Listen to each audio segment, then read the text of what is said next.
Me tocó el hombro como si fuera un simple mesero, con una mezcla de cortesía falsa y un desprecio absoluto, y me dijo, mis padres no te quieren en nuestra boda. No tenía idea de que, en ese preciso segundo, acababa de destruir por completo su futuro. Se quedó ahí, con los ojos fijos en su plato de porcelana cara, sugiriendo con una frialdad increíble que podía ver la ceremonia por internet, como si yo fuera un extraño o un fan lejano, y no el hombre que le había dado todo. El salón se quedó en un silencio sepulcral. Las copas de cristal se detuvieron en el aire y el tintineo de un tenedor contra un plato fue la única prueba de que el tiempo seguía corriendo. Yo simplemente sonreí. No porque no me doliera, porque la traición siempre quema, sino porque en ese momento doblé mi servilleta con una calma que nadie en esa mesa comprendía. Respiré profundo y dejé que sus palabras se asentaran donde pertenecían, en lo más profundo de mi mente, donde podía estudiarlas como un cirujano. Sabía que el juego había terminado para él, aunque él todavía se sentía el rey de la mesa. De repente mi hija se puso de pie. El sonido de su silla raspando el suelo sonó como el acero de una espada saliendo de su vaina. Miró al hombre con el que pensaba casarse, y con una voz que no tembló ni un milímetro, le dijo, «Entonces búscate una nueva esposa, y de paso, búscate un nuevo trabajo».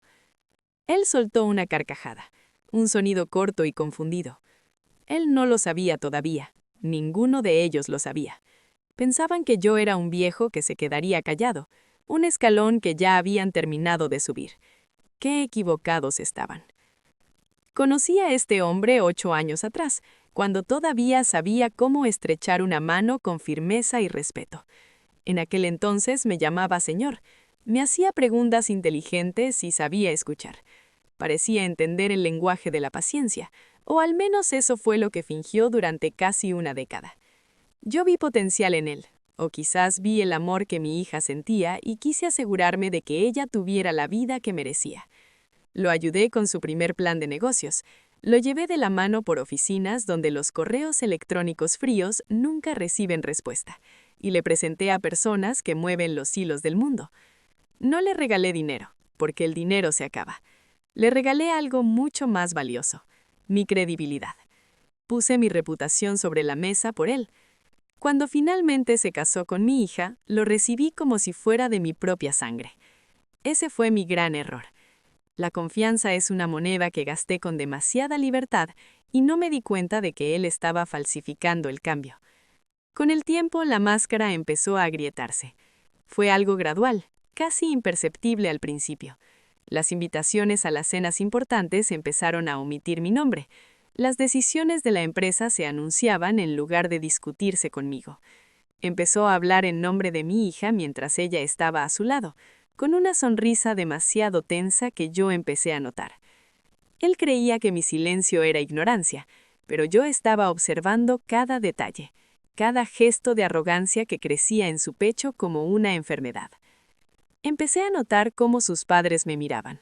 Tenían esas sonrisas fingidas, tan delgadas como el papel, típicas de las personas que tienen dinero heredado y odian que les recuerden quién construyó las carreteras por las que ellos conducen sus autos de lujo. Ellos se sentían superiores, como si mi esfuerzo y mi trabajo duro fueran algo sucio que no encajaba en su mundo de apellidos antiguos. La primera grieta real, la que confirmó todas mis sospechas, llegó por un error estúpido. Me envió un mensaje a un hilo de chat equivocado. Era el plano de los asientos de la boda. Mi nombre no aparecía por ningún lado. Al lado del espacio vacío había una nota escrita por él que decía claramente: «Manténganlo fuera. Él lo complica todo». No lo confronté de inmediato. Nunca confronto a las personas cuando estoy enojado. Prefiero observar cómo se hunden solos. Lo vi desviar contratos importantes hacia una nueva entidad que él controlaba en las sombras.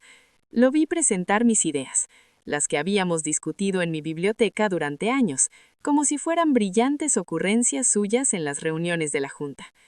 Él asumió que como yo era un hombre tranquilo, era inofensivo. Esa es la mayor debilidad de los hombres ambiciosos.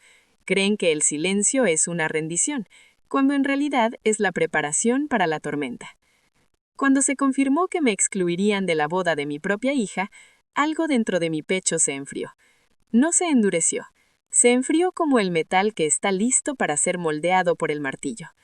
Esa misma tarde hice 3 llamadas.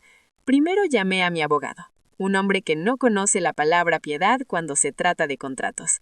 Luego llamé a mi contador y finalmente a 2 miembros de la junta que me debían favores que ellos ya habían olvidado, pero que yo tenía perfectamente registrados. No tenía prisa. La venganza apresurada es una venganza desperdiciada. Durante las semanas siguientes, mientras ellos planeaban su boda de ensueño con el dinero que yo había ayudado a generar, yo estaba ocupado moviendo las piezas del tablero. Transferí toda la propiedad intelectual a su origen legal, que por supuesto estaba bajo mi nombre personal. Revisé cláusulas que él había leído por encima, confiado en su propia arrogancia. Ejercí derechos de control que él ni siquiera sabía que existían en los documentos fundacionales. Moví capitales al amanecer, antes de que el mercado abriera, y dejé las luces de la oficina encendidas para que nadie notara que el alma de la empresa ya no estaba ahí. Estaba esperando el momento perfecto, y él, en su infinita estupidez, me entregó el escenario ideal esa noche en la cena. La cena era su gran escenario. Él pensó que había elegido el momento perfecto para humillarme frente a todos, pensando que yo no haría una escena para no arruinarle la noche a mi hija. Se sentía generoso al ofrecerme una transmisión en vivo, como si fuera un premio de consolación para un extraño. Pero lo que no entraba en sus planes era la reacción de mi hija.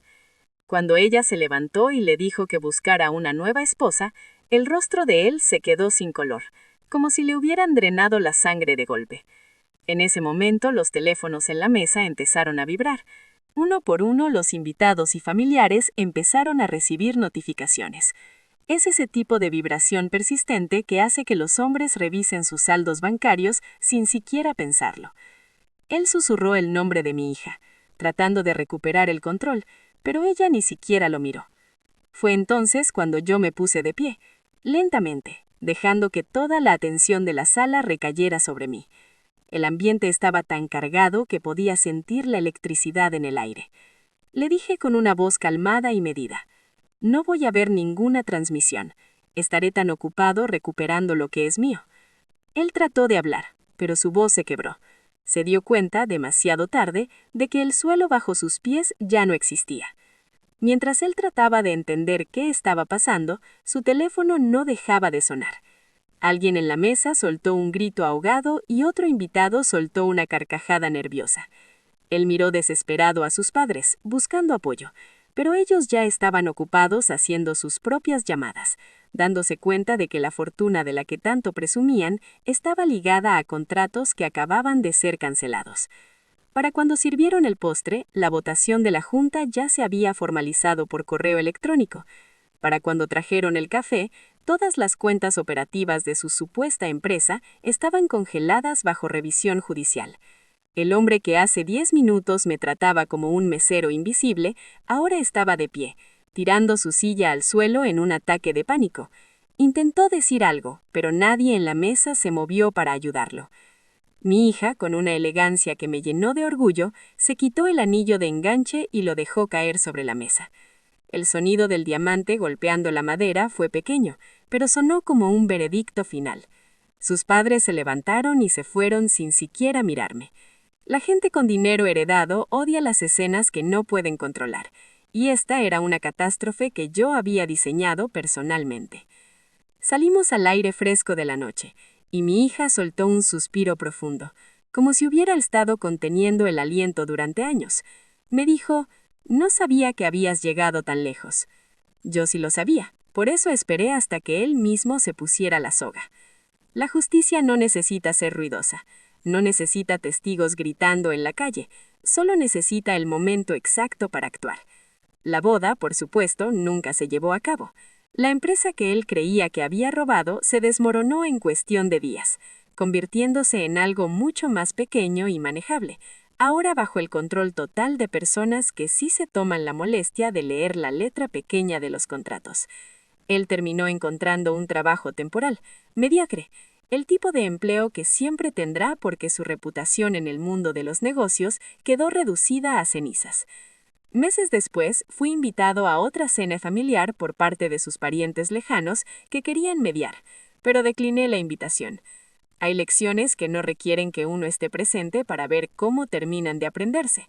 No lo odio, porque el odio es un sentimiento desordenado y quita mucha energía. Prefiero la claridad. La traición te enseña quién es la otra persona, pero la venganza bien ejecutada le enseña a esa persona quién eres tú. Y esa noche, después de cerrar el capítulo más amargo de mi vida familiar, dormí mejor de lo que había dormido en 8 años.